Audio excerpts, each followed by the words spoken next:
If you're over 60 in the US right now, you're being sold a retirement fantasy that no longer exists.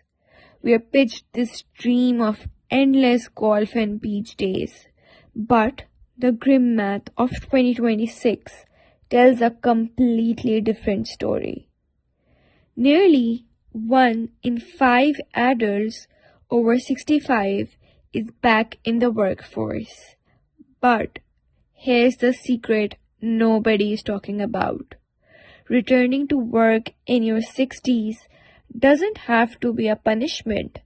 In fact, if you play your cards right, it can be the most strategic move of your life. Today, I'm giving you the unfiltered truth about working after 60. How to beat the social security trap and how to do it without wrecking your body. Let's start with the numbers. The traditional full retirement age used to be 65.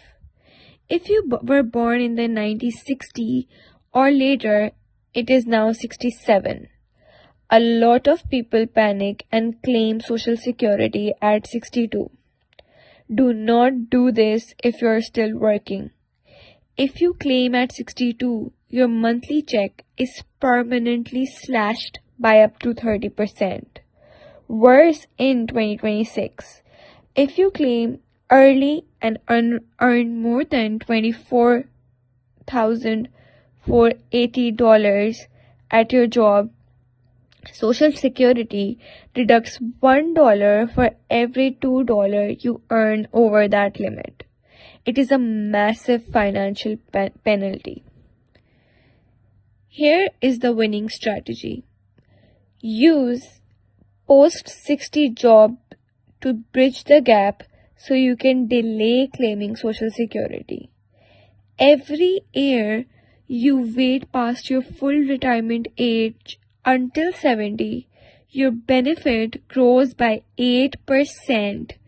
In the world of finance, an 8% guaranteed annual return is a mathematical dream.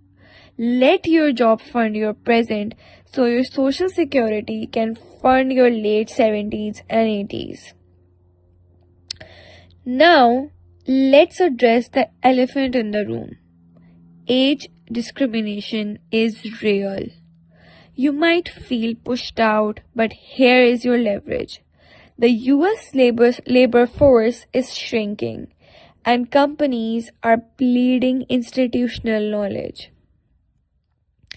The trick is to stop competing for the heavy lifting execution roles and pivot to operational wisdom.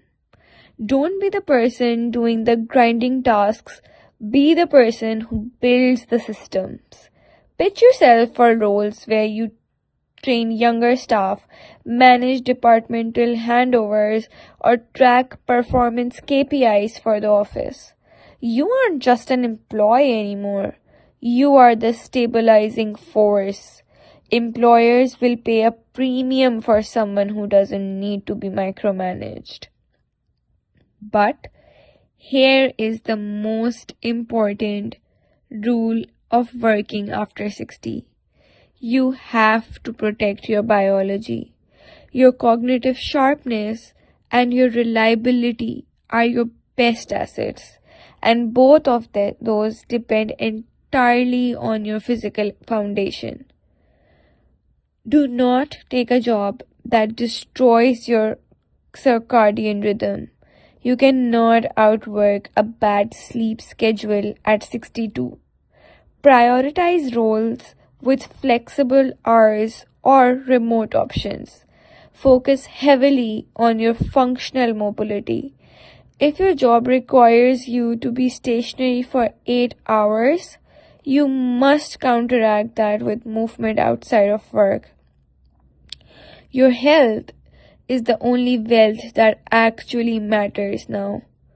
If you sacrifice your sleep and mobility for a paycheck, the medical bills will eat those earnings anyway. So, working after 60 isn't a failure of your retirement plan. For many, it's a vital part of mindful aging. Staying engaged, keeping the mind sharp, and taking control of your financial analytics. If you're navigating this transition right now, drop a comment below. What industry are you working in, and what is the biggest hurdle you're facing? Hit the like button, subscribe for more honest strategies, and I'll see you in the next video.